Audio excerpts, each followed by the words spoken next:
विद्वान लोगों ने हमें सिखाया कि हर दुख में से भी सुख ढूंढना चाहिए, हर बुराई में से अच्छाई ढूंढनी चाहिए। आज मैं बैठे बैठे सुन रहा था तो मुझे लगा कि कोई व्यक्ति जब इस दुनिया को छोड़कर जाता है तो हम ये हिसाब लगाते हैं कि वो अपने पीछे क्या छोड़ कर गया। उसने कितनी संतति छोड़ी, कितनी संतानें छोड़ी, कितनी संपत्ति छोड़ी। लेकिन आज विजय जी की श्रद्धांजलि सभा में उनके गुरुदेव को सुना, उनके अनुज शिष्यों को सुना, उनके मित्रों को सुना, वीरेंद्र भाई को सुना, अशोक जी को सुना, सरदार जी की भावनाएं मैंने सुनी, तो मुझे लगा कि जीवन की इस आपाधापी में जो हम छोड़ कर जाते हैं वो ये है, जो एक गुरु भी दुखी है, एक शिष्य भी दुखी है, एक मित्र भी दुखी है, परिवार का दुखी होना तो स्वाभाविक है। लेकिन अशोक साहिल हमारे एक परम मित्र थे, कई बार आप लोगों ने उन्हें बुलाया इस शहर में। उन्होंने कहा कि अपने माझी से ना शर्मिंदा रहो, रोज सूरज बनकर पाबिंदा रहो। मौत से बचने का एक तरीका है, दूसरों के जहन में जिंदा रहो। आज आप लोगों के मन में, हमारे मन में मेरी एक मुलाकात है, बहुत छोटी सी लेकिन बहुत आत्मीय। मैं पिछली बार एक कार्यक्रम में आया था तो मेरा एक सम्मान समारोह आपकी अध्यक्षता में हुआ था। जब हम वो कार्यक्रम करके होटल लौट रहे थे तो अजय ने जिद करी कि आपको घर चलना चाहिए। तो मैं थोड़ा संकोच कर रहा था, रात्रि के 12, साढ़े 12, 1 बज गई थी। तो मैंने कहा कि पिताजी बीमार हैं और मैं डर भी रहा था, मैं उनका सामना नहीं करना चाहता था, सही बात तो ये। तो मैंने अजय से थोड़ा मना करने की कोशिश करी। तो अजय ने एक बात कही कि अगर आप चलेंगे तो उनको बहुत अच्छा लगेगा। तो मैं अजय की भावना को दृष्टिगत रखते हुए वीरेंद्र भाई और हम रात्रि में 1-1:30 बजे इस परिवार में आए। और जिस आत्मीयता से, जिस उल्लास से, जिस उमंग से, जिस उत्साह से उन्होंने मेरा स्वागत किया, मुझे काजू खिलाए, मुझे बादाम खाने के लिए आग्रह किया। मैंने कहा नहीं भाई साहब, बस चाय पियेंगे। चाय आने के बीच में जो कुछ उनका आग्रह था मैं पूरे जीवन भूल नहीं पाऊंगा। मुझे लगा कि यार मैं व्यर्थ में डर रहा था। जो व्यक्ति इतनी बड़ी बीमारी से लड़ रहा है उसका आत्मविश्वास देखने लायक। अब आप सोच रहे होंगे ये आत्मविश्वास कैसे आता है। आत्मविश्वास आता है जब उसकी बीमारी से लड़ने वाले उसके परिवार के लोग कंधे से कंधा मिलाकर खड़े रहते हैं। पिता और माता का जाना जीवन में इससे बड़ा दुख दुनिया में नहीं होता है। पिता जाता है तो ऐसा लगता है कि सर से कोई ने आसमान खींच लिया है। माँ जाती है तो ऐसा लगता है कि हमारे पाँव के नीचे से कोई ने धरती खींच ली। माँ धरती होती है तो पिता आसमान होता है। माँ ममता होती है तो पिता आत्मविश्वास होता है। माँ हमें पालती है तो पिता हमें संभालते हैं। माँ का स्नेह और पिता की डांट, पिता के संस्कार निश्चित रूप से हमारे जीवन को एक नई ऊंचाई देते हैं। एक पिता अपने आप को बोता है तो उसकी संतति के रूप में, उसकी संतानों के रूप में ये जो 2 पुत्र और 2 पुत्रियां आदरणीय विजय जी छोड़कर गए हैं, जिनकी आपने तारीफों के पुल बांध दिए। मुझे भी मैयर आते आते 20-22 वर्ष हो गए। इस शहर ने मुझे बहुत आत्मीयता दी। मुझे वीरेंद्र भाई सरी का बड़ा भाई दिया, आदरणीय मिश्रा जी सरी के मेरे बड़े आचार्य दोस्त दिए, आदरणीय गुरुदेव का सानिध्य मुझे मिला, डॉक्टर जैन सरी के मित्र मुझे मिले, जयंत मिला, मुझे छोटू सरदार सरी का छोटा भाई मिला, मुझे रवि चतुर्वेदी इसी क्षेत्र से मिले। तमाम लोगों ने मुझे बहुत स्नेह दिया। लेकिन मुझे पता नहीं चला कि कब अजय ने मेरे जीवन में प्रवेश कर लिया। मैं अजय को बहुत ज़्यादा नहीं जानता था। एक YouTube चैनल के माध्यम से जब अजय से मेरी आत्मीयता हुई तो 1-2 मुलाकातों के बाद ही संबोधन चाचा जी हो गया। मुझे कब उसने अपने परिवार का हिस्सा बना लिया और कब मैं उस परिवार का हिस्सा बन गया मुझे भी पता नहीं लगा। ये विजय जी की सफलता है, ये विजय जी की उपलब्धि है। एक पिता अपने आप को बोता है जब इस तरह के बच्चे, इस तरह की संतानें होती हैं जो जिनका समाज में यश बढ़ता है। और आज मैं केवल विजय जी को श्रद्धांजलि देने नहीं, अपने इन दोनों छोटे भाइयों को हिम्मत देने के लिए आया हूँ। और आज इनको हिम्मत देते हुए मेरी हिम्मत इसलिए बढ़ रही है कि जब मैं अजय को और शुभम को गले लगाऊंगा तो मुझे इस बात की आश्वस्ति रहेगी कि उनकी चिंता करने के लिए आप सभी के बड़े लोग यहाँ एकत्रित हुए हैं।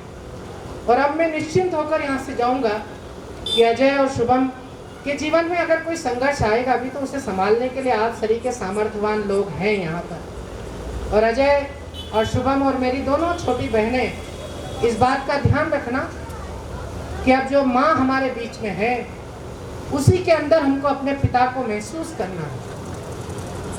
मुझे बड़े गुरुजनों ने बताया, जब मेरे पिता 2016 में चले गए छोड़कर अनायास, तो बाल कवि बैरागी जी ने मुझे फोन किया कि शशिकांत अब तुम बड़े हो गए हो क्योंकि पिता चले गए।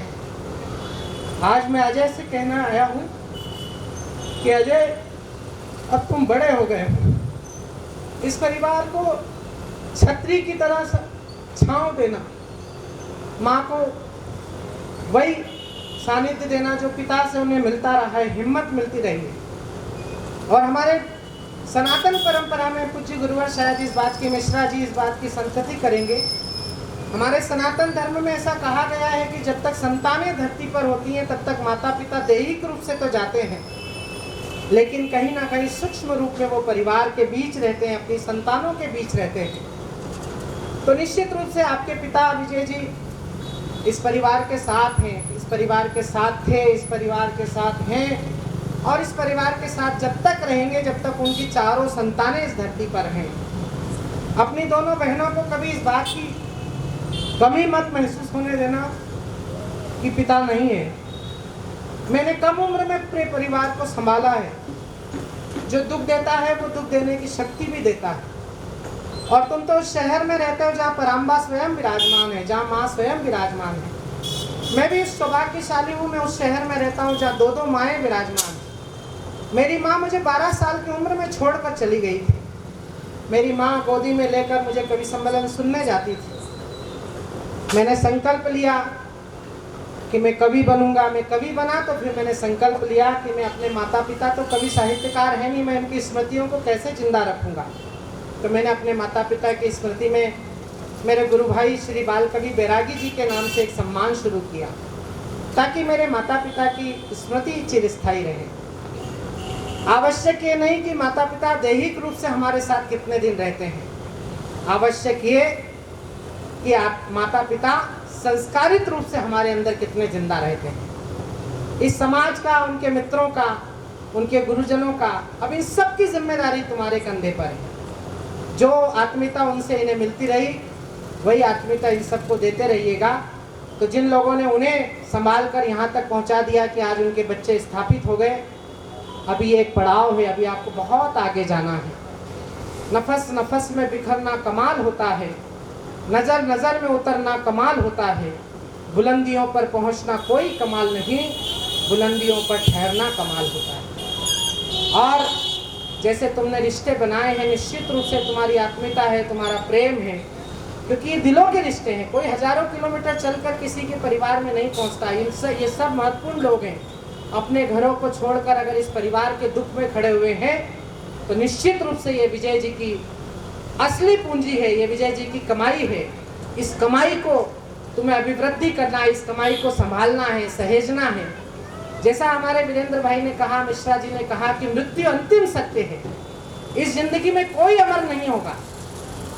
कब भला दुखती रगों पर उंगलियां रखते हैं हम, अपने आकाओं के सर पे पगड़ियां रखते हैं हम। एक मुट्ठी राख में तब्दील होना है, मगर किस सलीके से सजाकर लकड़ियां रखते हैं हम। तो जिस सलीके से सजाकर उन्होंने पूरे जीवन को संजोया, फर्श से उसकर जो अर्श तक की यात्रा उन्होंने तय की, उस यात्रा को अनंत यात्रा तक पहुंचाना है। शुभम को साथ लेना है और शुभम के साथ अजय निश्चित रूप से विजय जी की यात्रा को एक अजय मुकाम देंगे। ऐसे में बड़े भाई होने के नाते और आपने मुझे उनका अनुज बना दिया, इसलिए इस परिवार का हिस्सा होने के नाते तुम सबको आशीर्वाद भी देता हूँ। पूज्य भाभी श्री के चरणों में प्रणाम करता हूँ और उन्हें भी हिम्मत देता हूँ, उनसे भी हौसले की उम्मीद रखता हूँ कि जो हौसला विजय जी आपके आंचल में छोड़ कर गए हैं, उन बच्चों को लुटाइएगा, उन बच्चों को संभालिएगा।